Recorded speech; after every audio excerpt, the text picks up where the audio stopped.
A puszta természeti egyensúlyának fontos eleme, hogy a terület kezelése hagyományos, pásztoroló legeltetéssel történjen.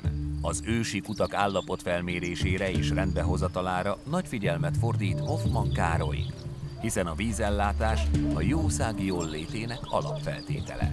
A gémes kutak azok Hermann Ottó szavaival élve a legrégebbi magyar telegráf.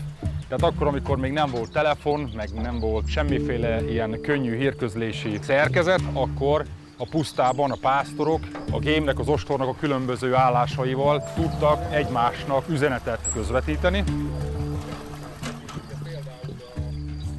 Ezek a gémes kutak, amik jelenleg is itt a Hortobágyon vannak, ezeknek szinte 99%-ban ezek régi, meglévő kutak. 50, 100, 200 éves kutak lehetnek ezek. Ami benne van a kútban, iszap, sár, ugye azt rendszeresen ki kell takarítani, ki kell szedni ahhoz, hogy megfelelő mennyiségű vízhozama legyen egy adott gémes kútnak, ugye a legelő jószágállománynak az itatása céljából.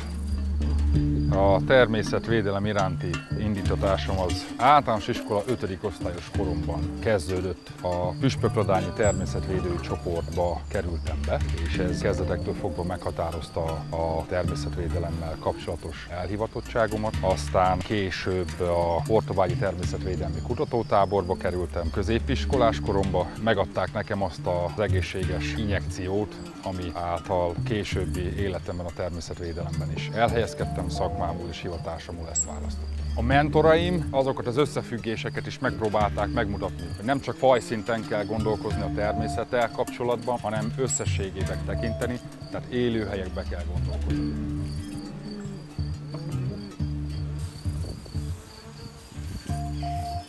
Az én területemen 40-45 darab ásott kút találhatók. A legrégebbi kutak akár 19. század elejé, de akár 1780-as évekbeli keletkezésűek is lehetnek.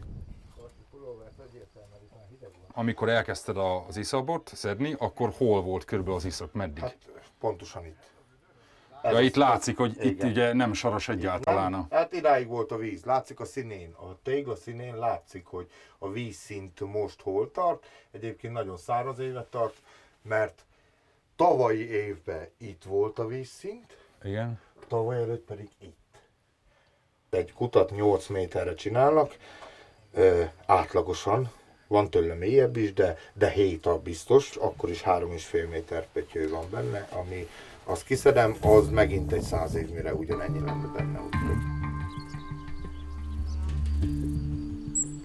Maga a Hortobágyi Nemzeti Park ugye a világörökségnek a része, és mint kultúrtáj lett a világörökség része. Tehát nem csak a természeti érték, hanem maga az a emberi tevékenység, ami a hagyományos pásztoroló legeltetés, ami kialakította a tájat évszázadok, évezredek alatt, azt kell, hogy megőrizze. És ezért nagyon fontos, hogy a 21. században is ezeket az infrastrukturális elemeket, ami egyébként évszázadok óta jellemző volt a tájban, hogy továbbra is fenntartsuk és megőrizzük és fejlesszük.